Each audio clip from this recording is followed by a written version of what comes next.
Yo, yo, yo. This is Through Waters again, back with another, what they call it, New Year flip now. Love and light to all who's viewing this piece. Love and light, love and light, love and light. This is Blazin Thru Walks, episode 7. And the time is now 10:11 or 11 past 10 in Greenwich Mean Time.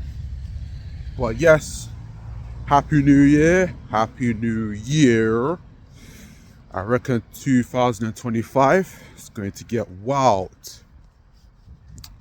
But yeah, I made my resolutions way earlier, and some, if it's still ongoing, I reckon it'll take more than a year for it to finally, as the rock says, like finally. Yeah, it'll take more than a year for it to finally manifest in its wholesome form, unfiltered. But yeah, 2025, what a time to strive. To be honest, I'm just gonna let my motivation speak for itself. Yeah, that's it. I ain't got nothing to add. But I do sense somewhat in the future is going to be a literal dynamite bomb this year. And maybe it's because I found new ways of opening up to people.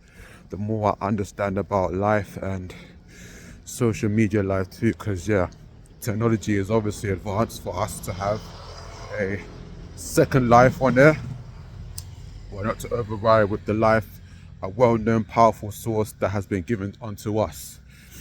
So yeah, peace out. I'm about to end this on a short note. I think the next topic should be about hip-hop. It's been a mad debates on how it was started and all that, so I'm gonna try and keep it impartial, as it is one of my aims when it comes to delivering what I think and stuff in my speeches, because some say that the Caribbean people was a part of the creation in hip hop. Some say they was just in the sidelines during the creation. They started their inputs later. Some say that is mostly the FBAs were the only ones. Now, I think I'm gonna do that at one point because I do love music, but at the same time, I feel that if you're an FBA or Black Caribbean, doesn't matter, like, we're black, you know. Fat Joe went into one going ham on the FBA, and you know, FBAs, they don't, as we can tell, like, as y'all know, as y'all seen or have heard, like, they don't play like that. But yeah, in hindsight though, it's like, that's what I mean. That's what I've been going on about racial and ethnical terms, since FBA stands for Foundational Black Americans, right? The thing is, like, they went at Busta Rhymes for saying that he has Jamaican influences in his music, but he's a black person. He's a black person that was born in Brooklyn. So it's just like, yeah, it's just all a bit chaotic to a point where it's just black people versus black people from a different area or from a different island or country, like, really get the urge and the feeling of something that's euphoric in a way, as if what they say, like, if it's something they created, like, they really show their pride by right of what they created. And if the Caribbeans did put a spin on it, because at first I thought it was Caribbeans that invented hip-hop, not gonna lie, because of Kool Herc. Then I thought, nah, because you got MCs that were in the Bronx that cultivated in that area, so it's gotta be 50-50, but Kool Herc was the main highlight from people overseas. Because, you know, if you're a hip-hop head, you already know that Kool Herc is from a Jamaican descent, and he was born in Jamaica.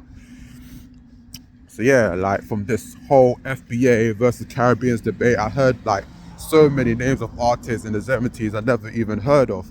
And I gotta think that maybe there was perhaps a little more of FBAs than Caribbeans. But what I think is that I personally don't think that every FBA member is a full-blown American. Like, they're fully American. Like, I feel that there are Americans with a lineage of Caribbean and possibly Africa too, that is still classified as a foundational Black American. And the more I think about it, and I really did think about it, like, the more I kind of relate a little bit to Busta Rhymes' argument in that case. But, well, it's not really an argument, it's more of like he was just asking the question and then he just gave his take on it. But his point of view, you know what I mean. But yeah, to the public eye, it was presented in a way as if that he's dissing the US. And I used to think that, like, that, not gonna lie, because Busta is a legend. Like, you know, I love me some Busta, but he be wearing like some of the unorthodox shit at times. Like, he came in looking like an evil sorcerer in a red dress. And one of the concerts, I can't even remember the life of me. I think it was not too long ago as well, but I can't remember what arena it was out there in America, out there somewhere in America. But yeah, I used to think like that because, you know, like, we're all the same. Like, we go through similar struggles, some worse than other tribes within the Black race. But yeah, it just made me think, because even African Bambaataa has some Caribbean descent in him, but he was born in the US. So he must be a foundational Black American. So, like, if that can be explained, if one thinks that foundational Black Americans without Caribbean lineage were the only ones that created hip-hop, like, we're talking about lineage now, I think that's the main thing here. We're talking about lineage, you know. And I think Busta Rhymes, now looking back at it, when he said the US don't have no culture, I think he meant during his lifetime. He meant during his lifetime, because obviously every country must have a culture from, like, the very beginning of civilization. You must have a culture, you must have an established culture for it to have, like, set rules and principles. It all starts with a culture. Without no culture, there's no principles. It's just that simple. Like, even if it's a highly disagreeable one, but every country must have a culture. That's certain. That's undeniable.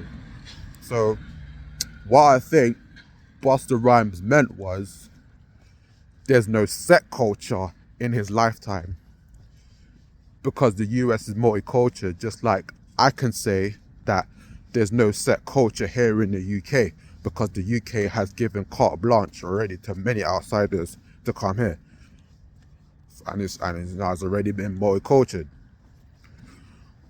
Although we are aware of the EDLs, the English Defence Leagues, we have the Royal Side, which is the traditional British culture for, you know, traditional white people. Like, but we have, like, our own set of cultures.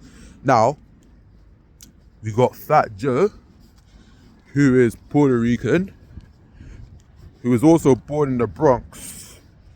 But I don't think we could really say that he is foundational Black American as such, because he even mentioned himself in one of his songs back in his early days that he wasn't Black. But Noriega now, he's Puerto Rican, but he's foundational Black American as well, technically, because he was born in Queens, New York. Like, he never moved. So he is foundational Black American. So, I mean, in terms of, like, FBAs saying that they were, like, the only ones, like, it's just like the only ones without a Caribbean lineage, I personally don't think so. I really don't think so. You know? So yeah, I mean, it just depends on, like, what they're saying. if they the ones that say that, oh, they started this, you know, maybe. I mean, it just depends on what they say. Like, but if they deny the lineage of like, yeah. I don't believe that every foundation of Black American has no link to other countries. If that makes sense. So it just depends on what they're saying. Like, if they're saying that foundational Black Americans without Caribbean lineage created hip hop, like, I can't really wholeheartedly agree with them based on that research alone, that they were the only ones by themselves without Caribbean descent that created hip hop. And I think that's what led to the whole debate, and it's just blown out of proportion. And they was mainly targeting Buster and Joe because they were the two that were making the most noise.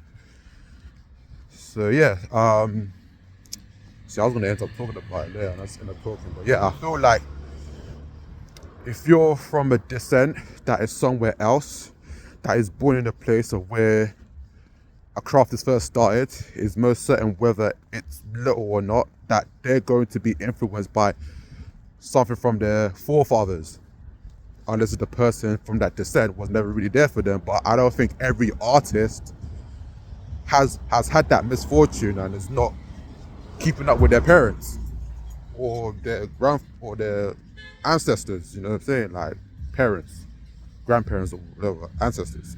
So yeah, that's why I say I still believe it's 50-50 in the sense, but it could be 60-40, it could be 70-30 to foundational Black Americans, but it's not 0 to 100. I don't think so.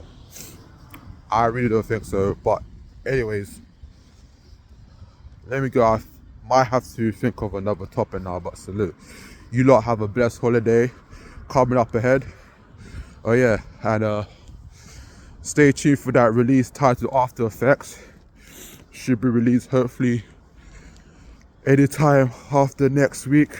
It was recorded just before Christmas. Let me know if you like it when it's up. And yeah, this is Thru Walks signing out. Peace. And once again, happy bloody freaking New Year 2025. Let's go! Let's go. And I'm out. Peace.